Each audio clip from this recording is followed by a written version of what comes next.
When I was in Vietnam, I was assigned to the 120th Assault Helicopter Company out of Phu Loi. The Tomahawks. Our gunships were called the Gunslingers.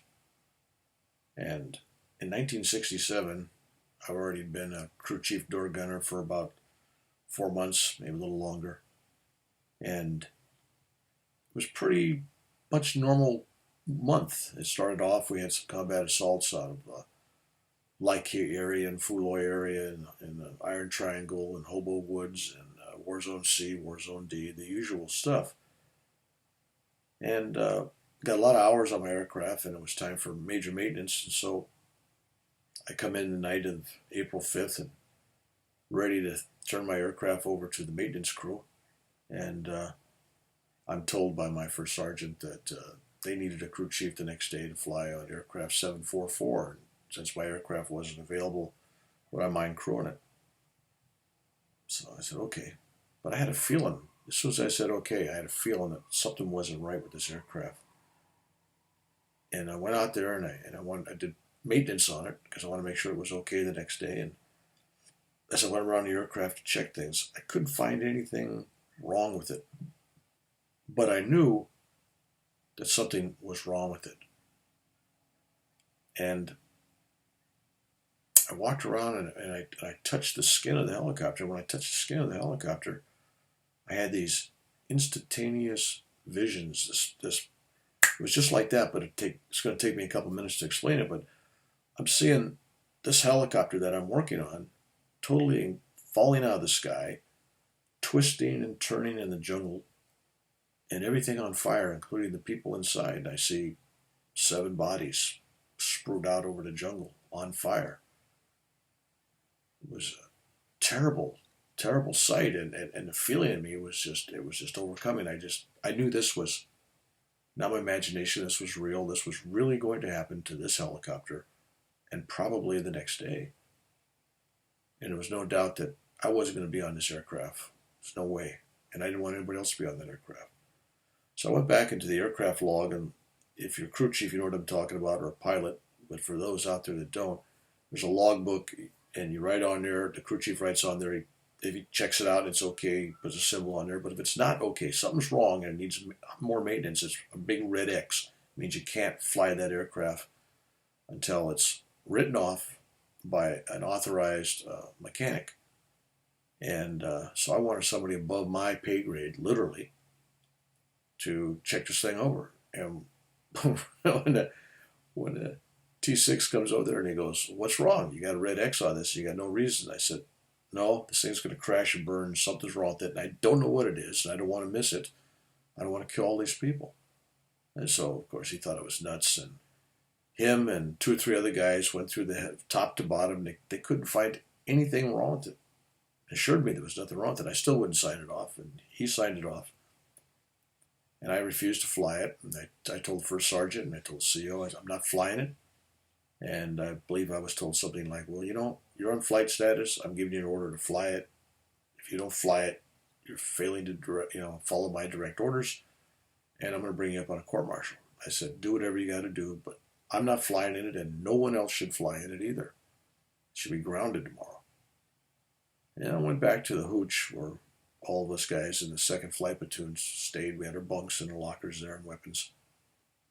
And there was a new guy there, a guy named Durell, and he was talking to the guys. He just transferred in from Saigon, where in Saigon he was some kind of administrator working on IBM cards or some kind of office duties, and he volunteered. He wanted to see action. He wanted to be a door gunner. And he just got there that night. Hadn't had a flight inspection, hadn't had an orientation how to use his weapons, hadn't even been up in a helicopter other than a passenger.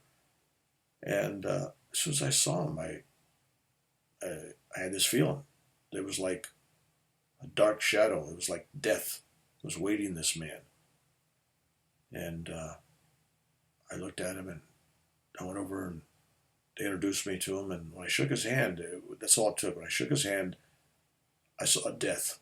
He was dying. He was going to be killed. And I told him so. I said, "Whatever you do tomorrow, don't go out on aircraft 744.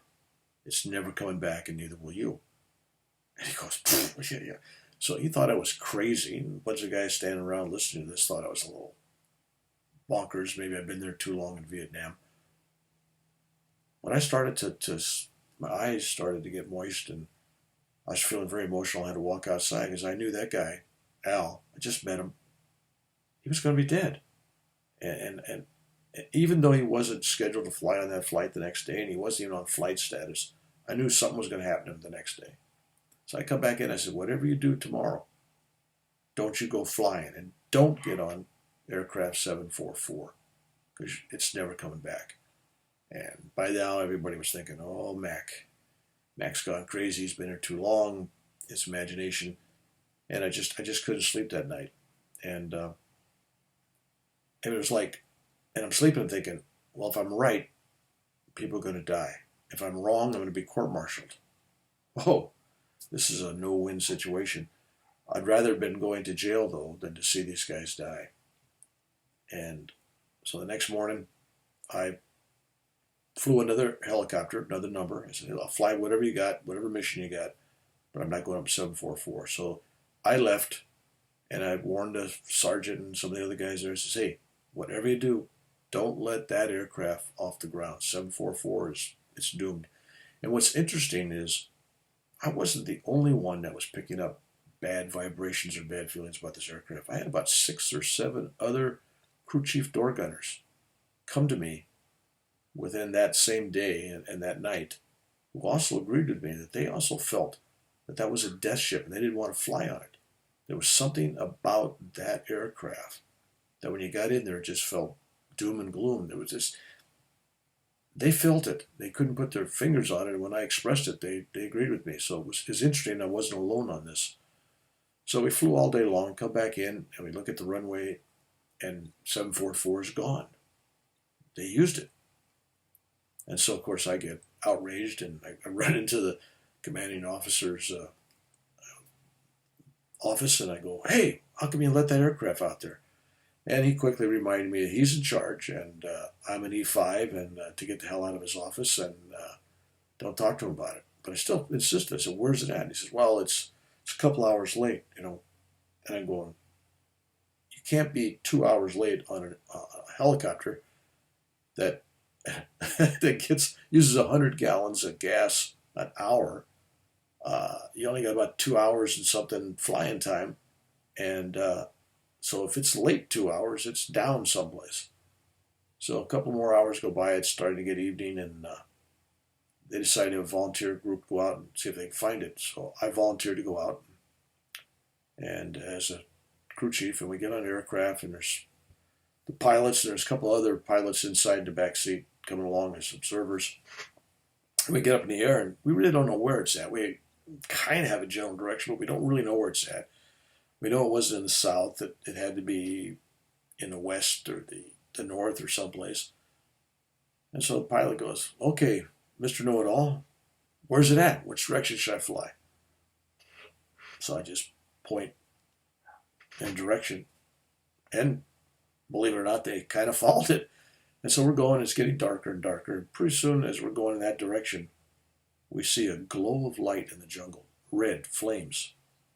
There's a little forest fire. So we circle around this little area with this forest fire, and there's downed trees, and then we see pieces of rotor blade, fuselage, and bodies.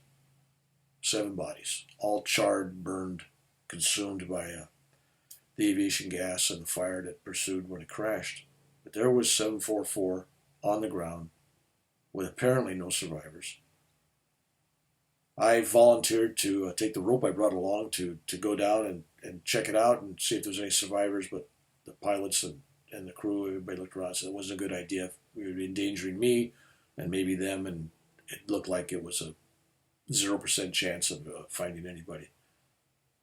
So we rode back in silence because everybody was kind of like, wow, this is the same aircraft that Bill. I mean, he just said this thing was going to crash, and there it is.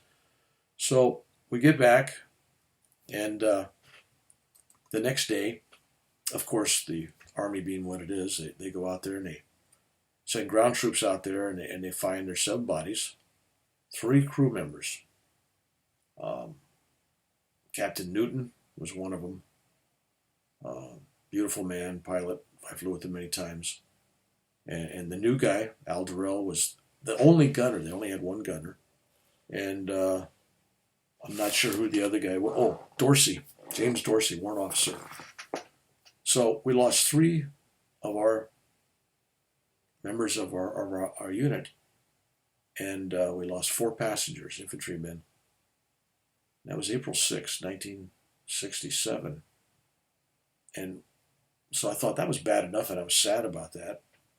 And then I found myself being brought into a tent and interrogated by 2 or 3 guys from headquarters, officers, with a light over my head, sitting in a seat and being grilled just like you see in the movie. Like, how do you know this airplane was going to crash?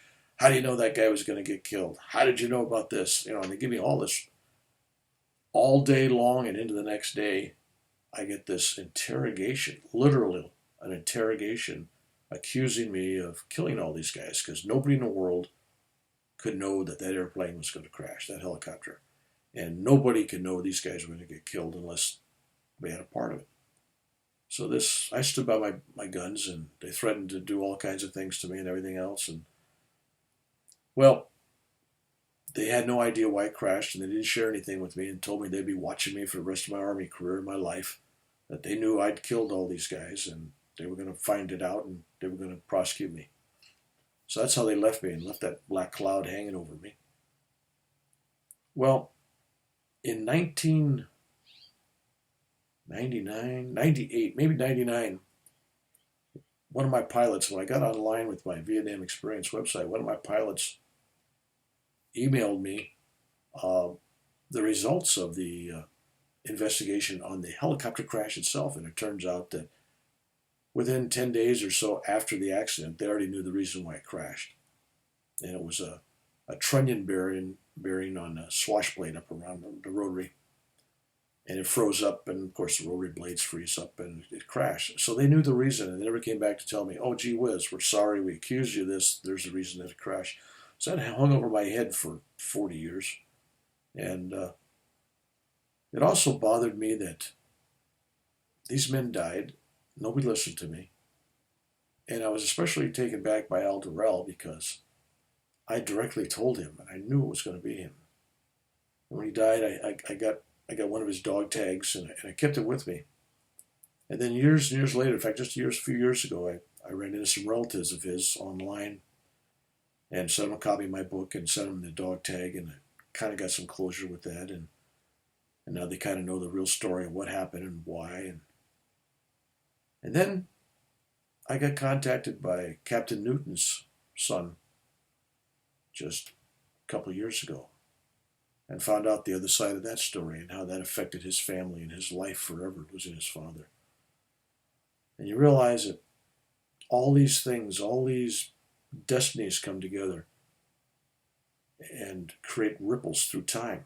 Now it affected all these people later on, their children, their children's children. The fabric of war is really a terrible thing. It destroys a lot of people in a lot of ways. But the biggest lesson I came back on this was, you got to stick by your guns, literally. If you have a feeling you know something's going to happen, even with the threat of a court-martial, you go ahead and you do what's right. Even though no one listened to me, I would do it again today. And if nothing else, I wasn't on the aircraft, but that makes me feel not that much good because everybody else was. So why did I know it was going to crash? Why did I have that vision? I don't even try to explain it. All I know is I saw it, I know what I felt, and I listened. And apparently God was with me.